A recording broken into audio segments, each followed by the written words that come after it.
Hi, everybody. Welcome back to the Adrenal Fatigue podcast. Today, we're really excited to be here talking about small intestinal bacterial overgrowth, also known as Sibo. This is a really common digestive ailment that many people in our community are struggling with currently or have struggled with before. And Sibo can really feel daunting when it comes to diagnosing it and overcoming it. So we're really looking forward to having this conversation because, as always, underlying gut issues can be a real contributing factor to stress and the fatigue cycle in the body. And so today we're having this conversation with Shivan Sarna and can't wait to get into this topic in more detail with her. Angela is going to share a little bit more about Shivan, and we will hop right in. Great. So Siobhan is the author of Healing Sibo. She's a TV host and the creator of Sibo SOS Summits and Community, the Digestion SOS documentary series, the Gut and Microbiome Rescue Summit, the Lymphatic Rescue Summit, the Dental Health Connection Summit, and Chronic Condition Research, a 501c3 nonprofit to further research underfunded medical conditions. Amazing. After a long time struggle with her health issues, Siobhan made it her mission to demystify her own health struggles and to share that information with others who are struggling. Her special skill is finding and connecting with leading expert doctors and connecting those experts with people who need their help. Her personal mantra is SOS, save ourselves. And that's what she has helped thousands of people do. So we are so excited to have her today to chat with her. Thank you so much for joining us, Siobhan. We're excited to have you on today. Oh my gosh, thank you. Long time in the making. Let's do this. But Absolutely. calmly and peacefully without stressing ourselves out. Awesome. Yes, let's dive right in. So I know this topic comes very near and dear to your heart from a very personal place, which is often the catalyst for a lot of us doing the work that we do in the world, right? And I'm hoping you could start out by sharing a bit about your story. I would be happy to know that when I tell this story, I am trying to make it also educational because it's really not about me, dear listener, but I want to, not bore you with my life. But basically, have you ever had food poisoning? I had food poisoning when I was 5. And then when I was probably 7, and then again when I was 15, and several rounds. I went to India with my parents as a 5-year-old. My dad's Indian, my mom's upstate New York, Irish Welsh, and got really, really sick. And came back home, back to New York City, and my dad asked my mom if I was going to the bathroom every day, because as an Indian person, he was more tuned into Ayurvedic and detoxification, etc. And my mom was like, I think so. I mean, great mom, but that was kind of a strange question for Papa Bear to ask. And so my mom asked me because she wasn't totally, she just wanted more information. So, right, I'm 5 to 7. And it was the first time I ever experienced shame as a body function, or body function shame. I was like, none of your beeswax, whatever. Anyway, I remember spending so much time in the bathroom, and she had this poster in the bathroom, and it was the first thing I ever memorized as a small baby child because I was spending so much time in there. You get the point. But basically, I fast forward through my wonderful life, worked in a moldy building for 20 years. In 2015, I really wasn't doing well. I'm on TV as a host, presenter, and every so often, not all the time, people would say, "Hey, are you pregnant? You're glowing. That's so exciting." And I'm like, "Oh, not the look I was going for at this time." But even if it just happens to you once, you never forget that. And I was just bloated, right? And I wasn't well. I was very inflamed from the mold. And I had a girlfriend who was also a weirdo because I was into natural things. And me and my girlfriend, who are weirdos, and we weren't even that close, but we were known on campus at HSN for being the health foodies, because take this, gluten-free. Okay, and that's what made her a weirdo. And I was, because I was a vegetarian, and that was just very strange to people. Yeah. Anyway, So funny. She said to me, "Oh my gosh, I'm on this crazy antibiotic." Like, what? She goes, "Yeah, for my gut." I'm like, that sounds insane. And I was kind of scared, ooh, antibiotics, bad, scary if you're not dying. Oh my gosh, I'm scared. But I couldn't get it out of my head. Now, keep in mind, I see this girl like maybe once a month, and it was a 10-second conversation. Couldn't get out of my mind. I email her. I'm like, listen, what were you talking about? She goes, let me get the name for you. And she emailed me back like 5 days later. And I was so like irritated because I was really anticipating this. And she said, it's rifaximin. I went to the University of South Florida and I drank this yucky stuff. And then I breathed into these test tubes. She didn't even tell me the name of the condition. That was all I had.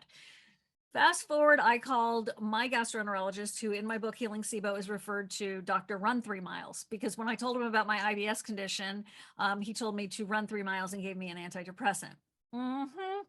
So if that's ever happened to you, you know what that's like. You're like, what?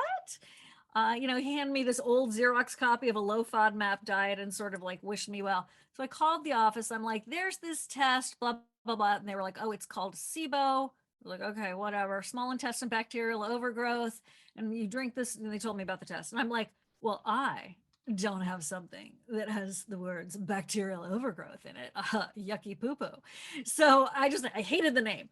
Anyway, I ended up doing the test and sitting in the waiting room of a gastroenterologist at the University of Florida for 3 hours, and got the results back. It was an hour drive each way. So, I mean, it was a hassle. And I was told that it was negative. And I was like, another one bites the dust. Whatever. I've had 3 colonoscopies in like 4 years because I thought I had colon cancer because something was wrong with me. I didn't know what. And I guess this is just like something that's not.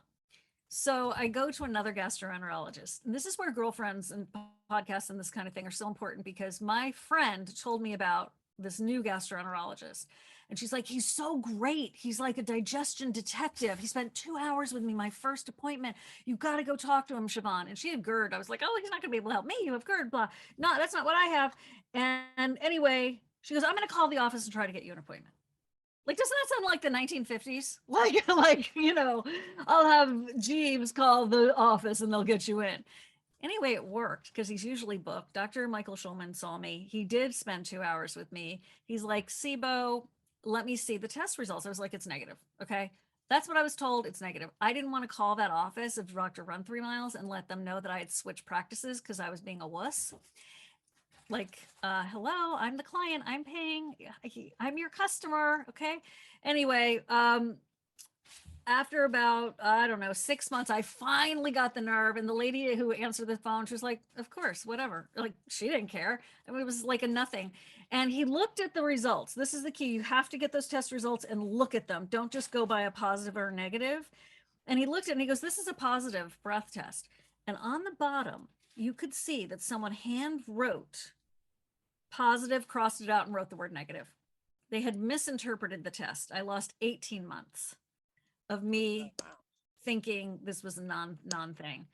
What are the symptoms? Bloating, constipation, diarrhea, alternating constipation, diarrhea, weird B12 levels, weird iron levels, bloating,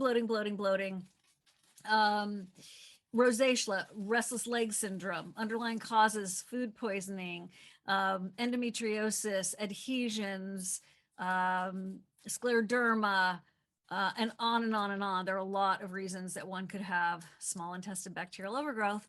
And the other thing is about the testing, please get tested, and I can explain to you guys and gals how to do that. But Sibo also mimics other conditions, and other conditions mimic Sibo. Sibo is caused by something else and has its own symptoms. If you have these symptoms and you get a negative Sibo breath test, you may have parasites, you may have candida, you may have possibly even ovarian cancer that can cause bloating. So there's a very important set of reasons to go ahead and get tested if you have any of those question marks about your gut. Thank you. Yeah. That's a great overview. Yeah, thank you for sharing your story. And so you mentioned a lot of symptoms there, and I think those are symptoms that many of our listeners out there struggle with. And like you said, this can look like other conditions as well. And that can be the tricky part, right? When we work with our clients, we're looking at candida, parasites, and all of the different types of gut issues that are going on. I want to go back to what you were talking about. You mentioned about before we go any further, you mentioned about the food poisoning, which I thought was really interesting, kind of the first part of your story, because I also had severe food poisoning before I had adrenal fatigue and all of my health issues and my crisis, that when I was studying abroad in Cusco, Peru. And I also, imagine that was part of one of the root issues that were happening. Now, there was a lot of other things from my childhood and growing up in the Midwest and eating lots of horrible food that probably had a lot to do with it as well. But so I'm curious how what you think the cause is, or maybe what the cause was for you. So you can talk a little bit about that. Absolutely. And this is what I'm trying to shout from the mountaintops. So I'm glad you asked me that. Food poisoning, as proven by Dr. Mark Pimentel of Cedars-Sinai in the MASS program, he has proven with his team that you get food poisoning, you may recover, it might be fine, but you get food poisoning, you're never quite the same. The body recognizes these antibodies through molecular mimicry, where the antibodies from the food poisoning look like something else that slows down the migrating motor complex, MMC, baby, of the small intestine, I know, which is a sweeping motion of food debris and bacteria out of the small intestine. It's a motility issue. When the migrating motor complex isn't working well, you could have overgrowth of bacteria. So that can lead to the overgrowth of methanogens or the overgrowth of the bacteria. So you can there's no cure for it at this time for those antibodies. He's working diligently on it, but you can actually take a blood test that was developed by him at Gemelli Labs, and it's called IBS Smart. So IBS is a disease. It is not a diagnosis of exclusion. And this is like breaking news. This is huge. This is real. He's proven it. It is a disease, autoimmune based, not like autoimmune like you have lupus, but it is an autoimmune based disease when you have what he calls post-infectious IBS.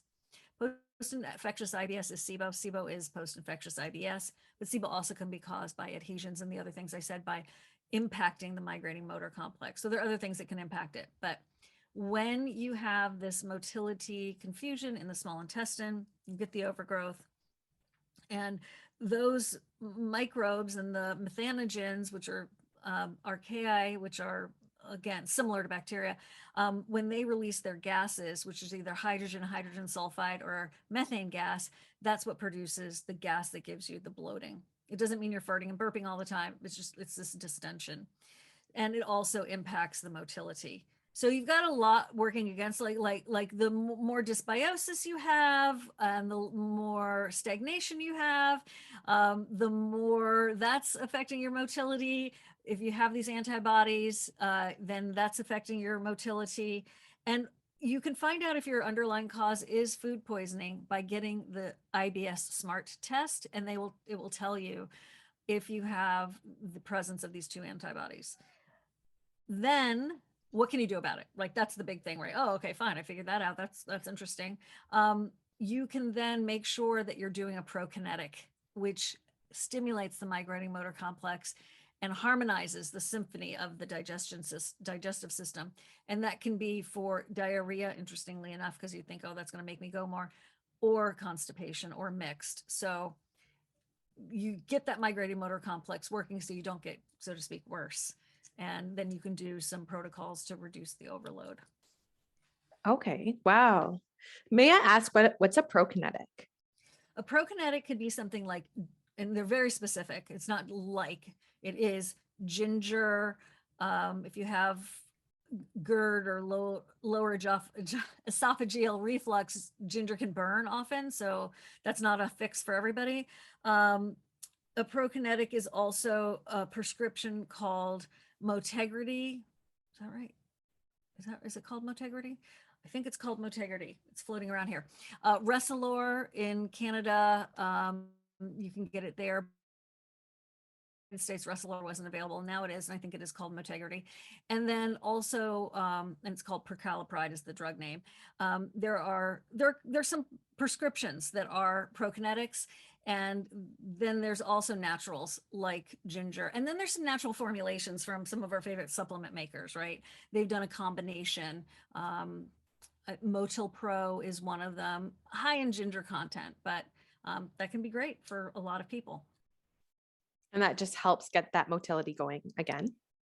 It helps them very specifically migrating motor complex versus it being a laxative. So the laxative is going to work with your large intestine, whereas this truly focuses on the small intestine. Some people may have a laxative effect, but the true goal of a prokinetic for this purpose is to move the migrating motor complex. And then make sure you're doing meal spacing so that you have 4 to 5 hours of no caloric intake, because the migrating motor complex also closes down when there is calories coming in, because the small intestine is there to absorb those nutrients, so it wouldn't automatically be sweeping out while you were consuming calories. Wow, really cool. Thank you. Yeah, sure.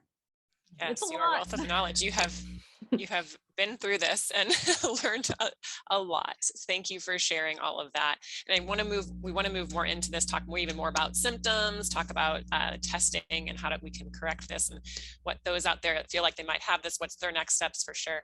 But before we move there, I want to ask you just one more kind of more personal question is, what was the biggest surprise that you learned along your journey and your journey thus far with Sibo? That the condition even existed.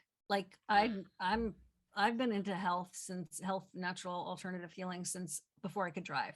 So at 14, my mother and I went to this food combination, nutritionist in Sarasota, Florida, and Harvey Diamond. I don't know if y'all are familiar with this. And so I've been into health food since then. And I was so sick, and the mold had made it so much worse. And I just couldn't believe that there wasn't someone that didn't know what was happening to me.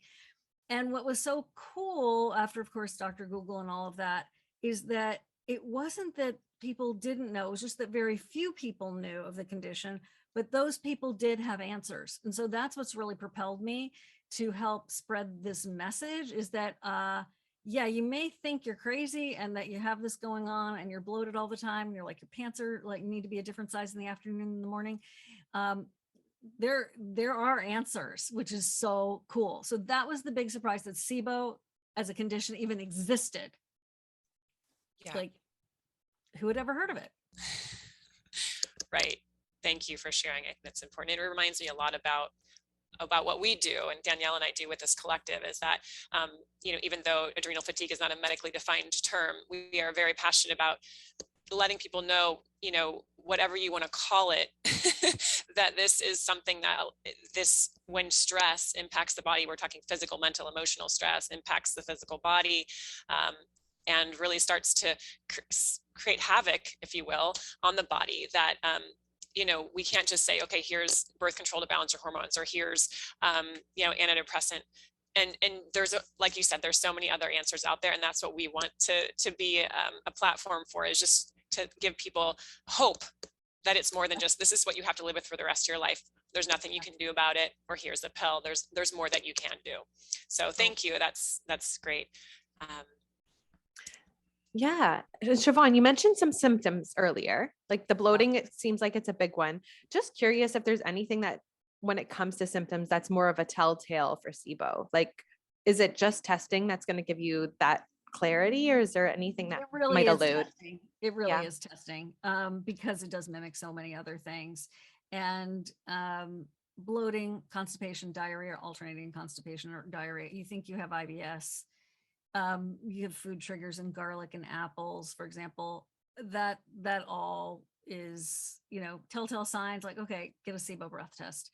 Seriously. And there's a new test out on the market, and it is called and IBS Smart is the blood test. Trio Smart is the 3-gas breath test, also developed by Dr. Pimentel. No, I'm not a paid endorser for Dr. Pimentel. I'm just a huge fan and praying for him to get that cure going for us. And it actually, the hydrogen sulfide, and methane. There's some other great labs like Diagnostics, Quintron equipment that test hydrogen and methane with beautiful accuracy. if you want to know if you have hydrogen sulfide, people are turning to Gemelli Labs and Trio Smart. And also new development is you can just reach out to them, I think pay a small fee, fill out a questionnaire, and they'll have a doctor prescribe it for you to be able to get the test, which is a huge breakthrough for this condition.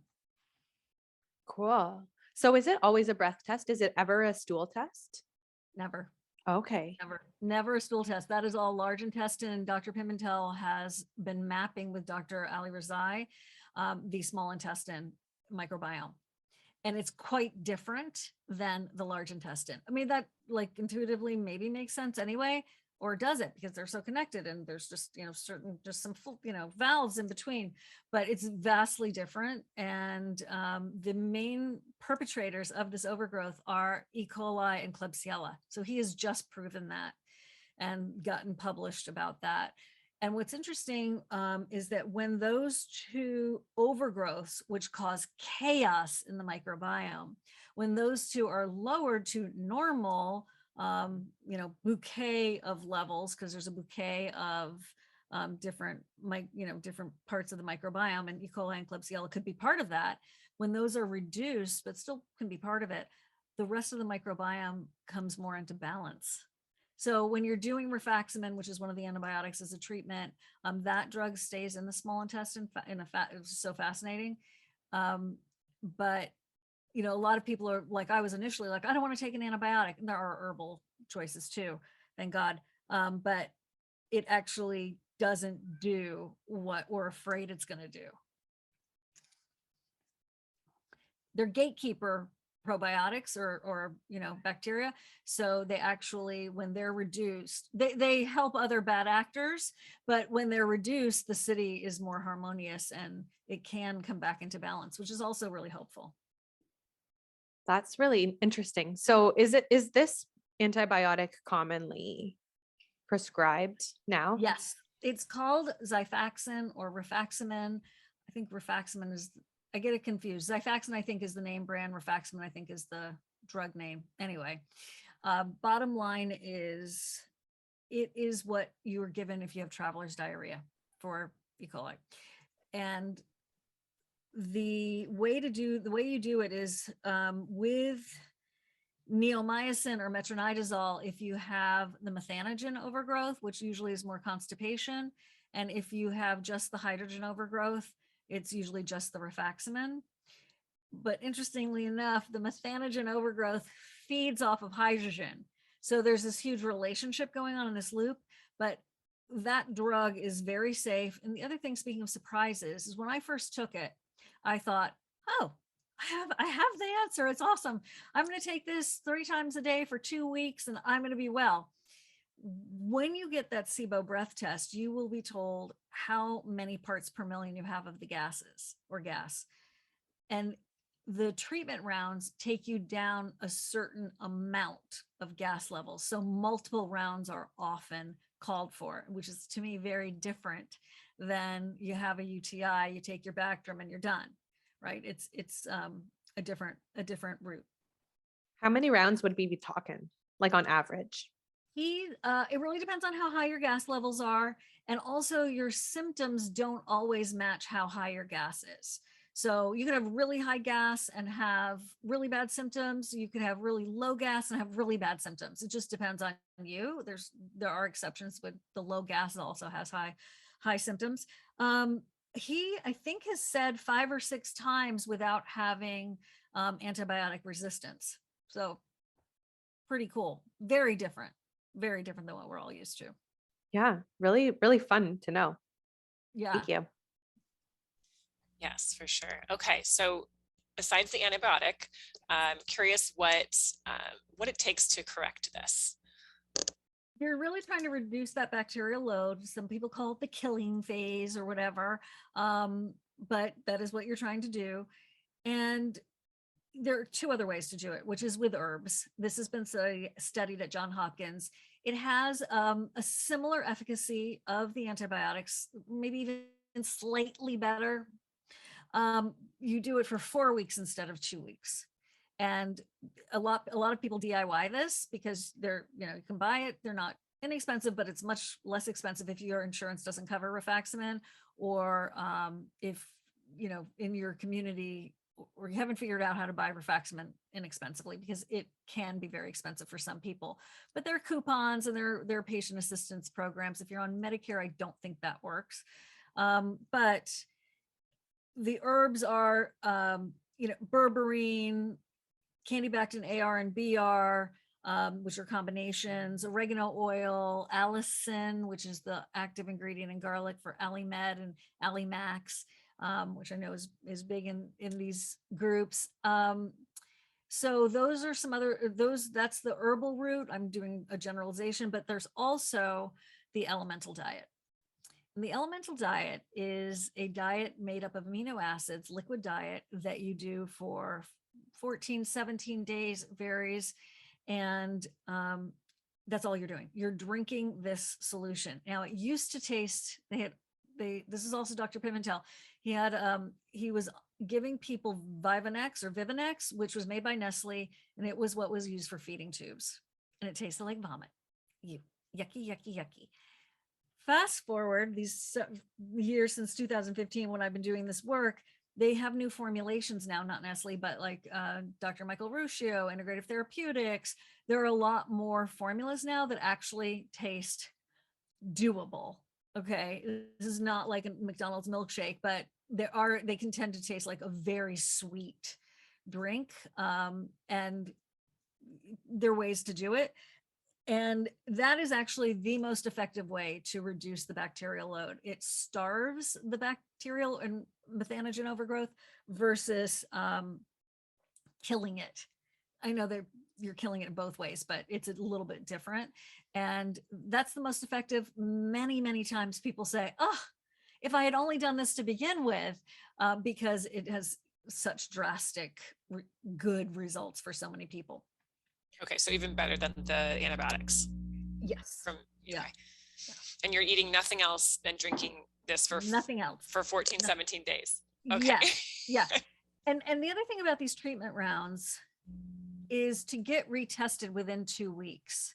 And the reason why I'm mentioning this is because you want to know your results. How many parts per million did I come down? That will lead you to know, do I need to do another treatment round? Should I try herbals if I just did antibiotics because I didn't get the results I want, or I have only, certain amount to go? Frick it, I'm going to go ahead and just do this elemental diet and get it over with. But retesting, super important. Yeah, I mean, when you're dealing with any gut issues, right, the solution, it can be really tricky, right, with even candida overgrowth, parasite. I mean, I've done several different candida cleanses and programs in my day, and none of it is very easy, but, and only drinking something for 14 to 17 days is not very easy either, but it feels like it's not, it's doable. And it's doable. Yeah, it's doable. It is. And the results you feel like are pretty good from what you've seen. Yeah, absolutely. Yeah, absolutely. I mean, look, if you have, so the other thing is you could have parasites and SIBO at the same time. You could have candida and SIBO at the same time. So that is definitely a possibility. So keep that in mind. And, that's why retesting is so important. Like, I just had a negative SIBO breath test, but I still have bloating. I still have sugar cravings. And not that sugar cravings come with SIBO, that always reminds me of when I had candida. So that's why you also want to retest. Your SIBO could be clear, but you still have those symptoms. Let's look at the other things that also cause those symptoms. Yeah, and I think having a really good practitioner, right, to follow you along this path is really important, right? Yeah, I mean, one of our, how actually I got introduced to you was through Bree Weiselman and her practice, and now she's actually working with our team. She's one of her doctors are ones on our team helping guide our clients through this process. So, oh, that's cool. That's a really important part of the journey as well, right? Absolutely. I'm such a huge, like, really advocate for people working with good practitioners, and I like, please work with a practitioner. And by the way, everything I'm talking about is not medical advice. It's just good things for you to know about. And absolutely, I'm so in favor of that. They can order functional tests. Yes, you can do a lot of this DIY, which is cool. Speaking of DIY, this is where the diet comes in. This is what is going to manage your symptoms, right? So diet, other than the elemental diet does not cure SIBO. And I've worked really hard to help dispel that myth so that it does. It manages symptoms. And that is huge. You can feel so much better in 3 days, where like you might even have like the energy to pursue some of these, treatments. But it definitely has a big impact. And so there's the SIBO specific food guide developed by Dr. Allison Seebecker of siboinfo.com. And it's in my book from Dr. Seebecker. And you'll what it's basically doing is you're looking for low fermentation from the FODMAPs, but also some other things. And because you're a big brewery, you're a big fermenter with these conditions, because that's what the bacteria and the methanogens are doing. So it's low fermentation food. Okay, great. So let's see. So knowing what you know now, what would you have told your past self when it comes to facing the healing journey that would lie ahead? Wow. That is not a question I've asked myself before. So thank you for that. I would say drink more water. I would say be more compliant with your protocols, because I get cynical.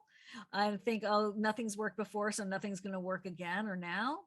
And that there is hope. There are answers if people do know what's happening. And that getting tested, the proper tests, is extremely motivational and and essential to be able to figure out what you're doing. Please don't guess. I would say I guessed a lot, and I thought, I was just like winging it for years at a time, or like stretches of 6 months. And I really wish I had that time back to deal with it more assertively. Oh, that's so true. We always say that. We say test, don't guess, because you can spend so much time and so much money and energy and losing your hope. That's the hardest part for people, is that they lose hope that it's even anything is going to help, like you just said. So yeah, thank you for sharing that. So just to reiterate, so working with a practitioner is really important. So what would you say? So you go to a functional medicine practitioner or some type of integrative specialist, and you say, I think I might have SIBO, and they're going to know what the best test is, or how would you help the listeners navigate if they feel like this is really something that might be up for them? When you're trying to vet a practitioner, find out if they are SIBO literate. Find out what lab they use for SIBO breath testing. If they go, oh, we can just figure that out from an organic acids test. Oh, we can just figure that out from a stool test. They may be great at other things, but they're not great at SIBO.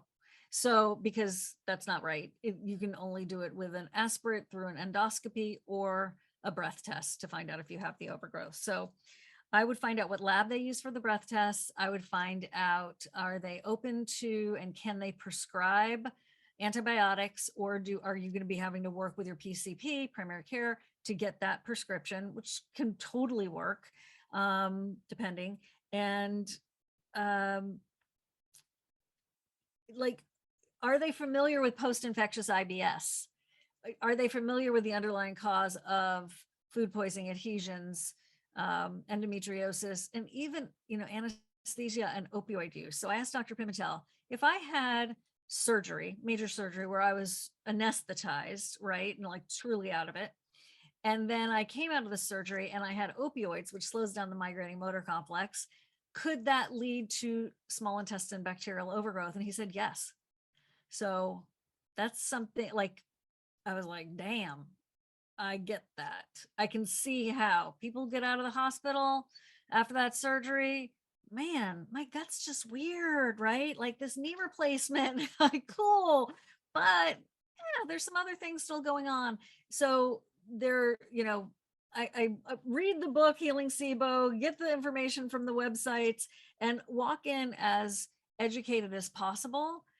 You may end up educating your practitioner. Okay. And that's cool. And if you have someone who doesn't want to be educated by you, where you're holding a legitimate study, then maybe you're not in the right place, and don't feel bad about finding another practitioner, but do as much vetting as you can over the phone.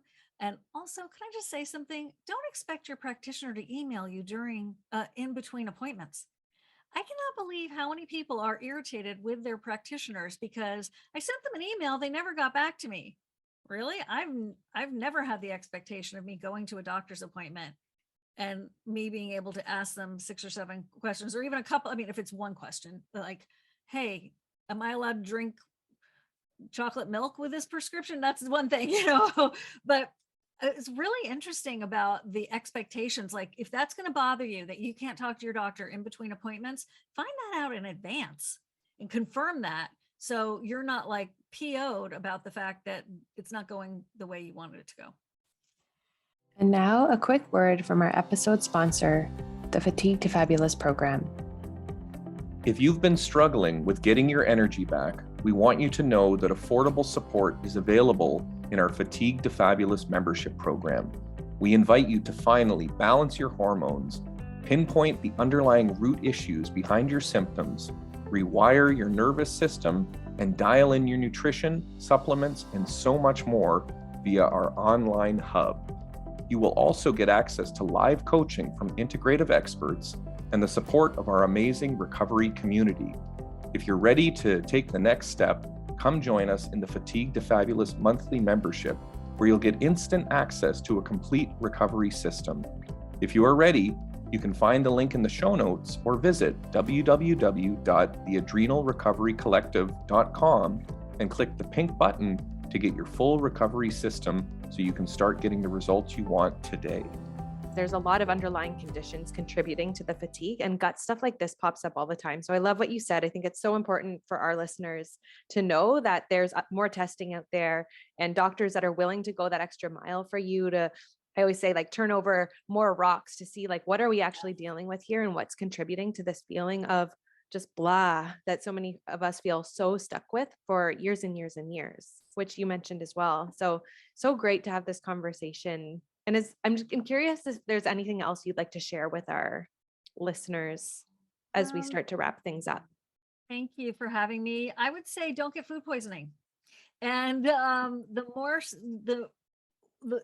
if you've had food poisoning, and by the way, that stomach flu that you had may very well have been food poisoning. That bug may have, bug, right? Food poisoning. But once you have food poisoning, you are more susceptible to food poisoning. So if the three of us were at lunch and we all had the same thing, and I felt like I got food poisoning, but you two didn't, so then it's easy to go, well, it wasn't the food. For me, my immune system couldn't fight whatever was in that food that wasn't good, but maybe yours could. So, and that will make you more susceptible to SIBO and IBS the more food poisoning you have. So please try to avoid that. And if you've had abdominal surgery, if you've had, been kicked in the belly by a horse or whatever, seatbelt in a car accident, it's dug into you, really try to get those adhesions resolved, because that tissue can literally pull the small intestine out of place a little bit or enough so that it impacts the migrating motor complex. All right, Siobhan. So before we close, can you tell listeners where they can find you? Absolutely. At sibosos.com, SIBOSOS.com. Originally, when I made the platform, the SOS meant like someone come and save me, but it's come to mean save ourselves. And so it's sibosos.com. You can email me at info@sibosos.com. This has been such a rich conversation. You're a wealth of knowledge. Thank you for what you're doing in the world. Save ourselves. I love that, because I truly feel throughout my own journey, I had to be my own advocate. I had to keep asking questions and never giving up. So I love that motto. And thank you so much again for being here and doing what you do in the world. Thank you.